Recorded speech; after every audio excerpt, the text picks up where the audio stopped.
again there, folks. So in the age of social media and endless 24-hour news cycles and scrolling through social media and the internet in general, where all of us are bombarded with like thousands upon thousands of images, sometimes every day. But yeah, over the course of this year, I'm sure pretty much everybody watching this video has actually had thousands and thousands of images imprint themselves on their brains in small little ways. And it becomes this sort of incoherent mess where you don't really have time to look carefully at one image in particular. And this image on the screen here I saved sometime in early summer, when this one's in Minneapolis, when the riots, the Black Lives Matter protests were just kicking off. And I thought it was really interesting, and I thought that I'd stash it away. And maybe by the end of the year, this would be kind of like my most interesting picture of the year, or maybe there would be another one. Because when you do this habit of scrolling, which is something very new, you lose all nuance. As I say, it's just one image after another, and you don't actually get the chance to just stop and meditate for a while and look at what the picture actually saying. Like what meaning does it have? What is it actually telling us about, in this case, the state of America? And I think this picture is probably the image that I'd use to represent 2020, because there's so many different layers of meaning in it, and none of them particularly good.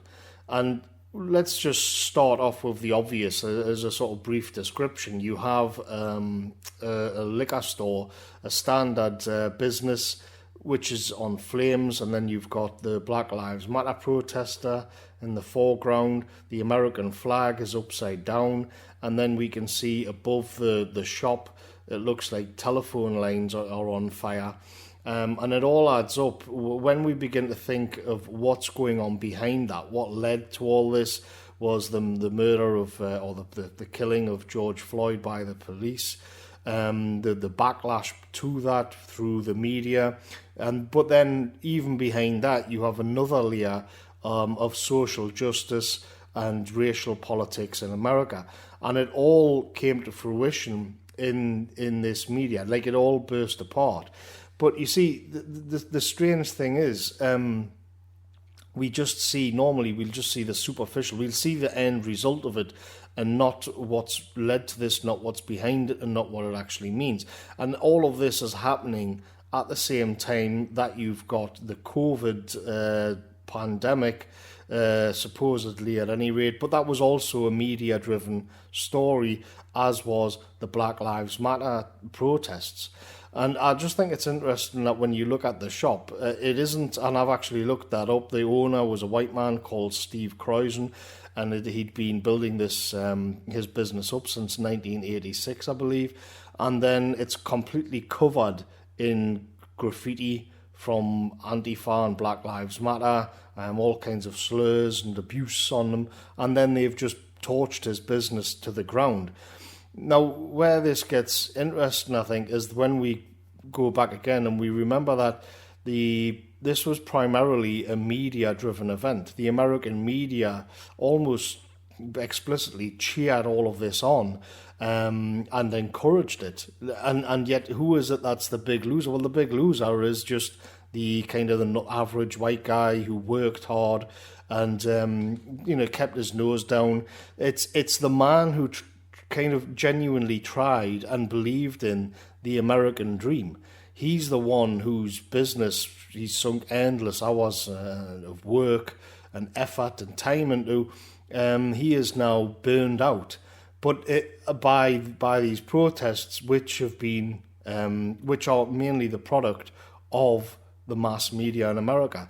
And then behind the mass media in America, you've got the ideology which led to this. So then you've got this sort of the so-called, as the centrists would call it, this identity politics, which has led to this, and this grievous mongering, the white privilege theory, critical race studies, all of the academic work which has gone in to give Black Lives Matter, give the far left an intellectual framework to attack what you would think would be the institutions of America, or let's just say traditional white America at least, on the basis that the society is institutionally racist. It's oppressive.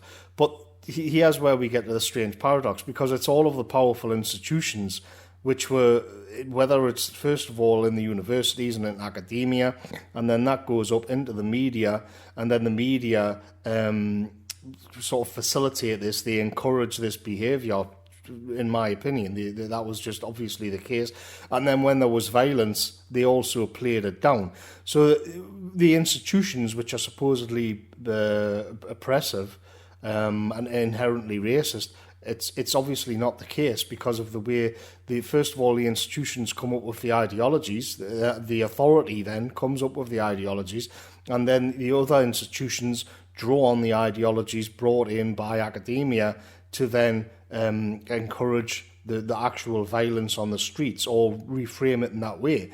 And so the only person being oppressed here by these powerful institutions is the man in the shop, is the average American white guy who just works hard and tries to live what is basically the American dream. And so what this photo actually does, what it says to me, is that it's a complete and utter inversion of what I would think of when I was a small kid and I watched movies like Back to the Future or something. It would be in small town America, and it did look like paradise, especially from the perspective of like the Northern England at that time. And here we see that in actual fact, its whole value set and everything that it stands for is being torched, and it's being torched by institutions who are supposedly the oppressing minorities. And then what's going on up above the shop itself is the telephone lines are on fire. Now, this is a bit of a stretch, admittedly, but it is the case in America in 2020, in the current year, where the lines of communication between the old America, which is having its stores burned out, and the new, as they call it, the woke politics, it's become this existential thing. And it's just another sort of layer of symbolism to this photograph, is this idea that the lines of communication between these two camps is being burned. It's become this existential struggle where one side or the other will have to be completely sort of have broken and utterly defeated.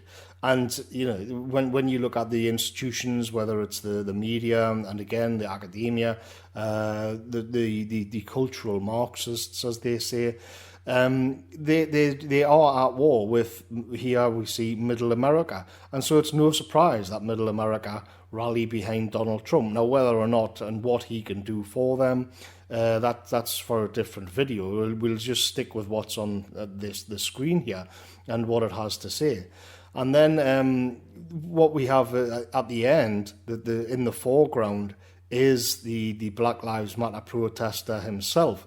So this idea that what we think of, or what I used to think of as being traditional America, or the American ideal in the rest of the photo, is what's being burned out. Again, it's the normal, hard-working American who keeps his head down, and he just wants to, in this small way, be a business owner.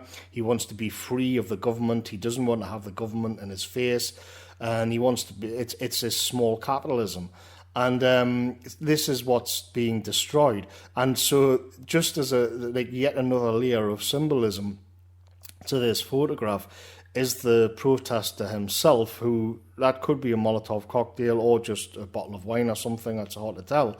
But at any rate, he's got the American flag itself upside down. So it yet again, it just kind of compounds this idea that what we witnessed and what this is all about, from all of the authority, from the institutions in America, from the media, from the left, the liberals, the globalists, then is this idea that what we thought of as America, as traditional America, has been turned upside down. All of its values have been inverted. I mean, I remember when I went through my pop science phase and I read something about the Hadron Collider in Switzerland, where they did something, they sped atoms up to such a degree that they disappeared and they came back after a split second, and nobody knows where they went, in another dimension or something.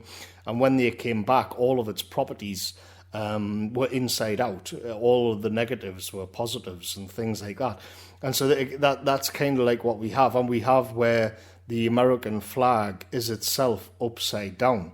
And so what this photo says, which, I mean, you know, it was probably some lib shit journalist who took this. I don't know where it came from. But I've had it stored for a long time. But again, it's just so highly symbolic that here we have the American flag itself, the Star Spangled Banner, is turned upside down. You're not in Kansas anymore. You everything what you thought was America, the American ideal, has been turned inside out. The oppressor, the supposedly the oppressed is now the oppressor, and the oppressor, as they would frame it, is in a shop which is being burned down. And it's also that the traditional law and order, defund the police, get rid of the police, all of these institutions which represent traditional America are under siege in this whole scenario from top to bottom. And it makes you wonder, when you go back and you think of the traditional ideal of America, it makes you ask the question, was it this always inevitable? Was it always the case that the American ideals, its constitution, its philosophy, the Protestant work ethic, was it always going to end with this? Was this always going to be its destiny? Because there's many on the right who would say, like, if you found this sort of Protestantism plus Enlightenment values in the Constitution, then eventually you are just going to have a society which is built on money. And what you'll notice as well is that the store which is being burned out, it isn't a global brand. And even though some of them got hit, basically all the globalist brands came out and supported Black Lives Matter. So who gets hit here again is the middle class. And then also remember, the very air, in theory, the air itself is toxic with COVID, which in many of these photos, they've got the face masks on, probably to hide their identity as well. But at any rate, it's at least happening during a pandemic. The very air you breathe is a toxic poison. And once again, we see that it's the middle class on Main Street. Traditional American businesses are getting cleared out, are getting wiped out by the lockdowns as well, which were going on at the same time as this. And so we see the middle America being burned out, being destroyed, and it's the global brands, the multinationals, who, just like the mass media and academia, came out and supported Black Lives Matter all along. Like they went berserk on to show, to virtue signal their support for what was going on. They definitely came down on the side of what they would deem to be the oppressed, or people looking for justice. But when you add all of these things up, it's quite clear that they are in the position of power, and the guy who's having his store burned down is on the outs here.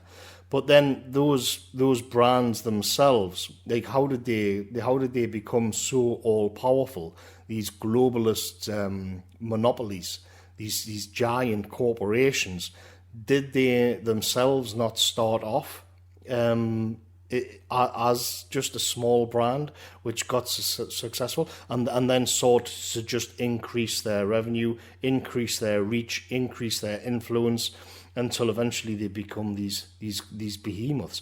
Was it not there right from the start in the seeds of this? Well, you know, that's a debate for another time.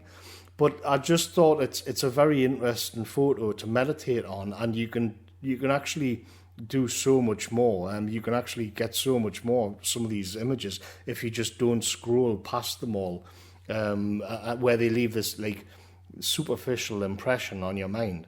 You can look at them and study them and what it is, what just all of the nuts and bolts of what's going on in the picture. So what we see is America as it actually is today, which is the centre of global oligarchy on Earth, purging the older America, not just the middle class, but the American ideal itself. It's like seeing some sort of alien creature or insect shedding its skin and emerging into a new form which needs to destroy the older form in order to be fully unbound by time and place and tradition. Corporate slogans replace individuality, financial enslavement to replace thrift and self-reliance, social justice in place of Christianity. It's just inside out. When we look back at American brands from the past, like Coca-Cola or McDonald's or Ford, there was always an Americanness baked into the brand. Everyone around the world could buy a piece of it. But this relied on people around the world buying into the American ideal to one degree or another. The value system of woke capital and social justice seek to transcend these limits and adopt a universal and global branding for the whole planet. And funny enough, that's exactly what's taking place in that image. Everything's inside out. So I'll leave that there. That's my thoughts on that image. Catch you later, folks.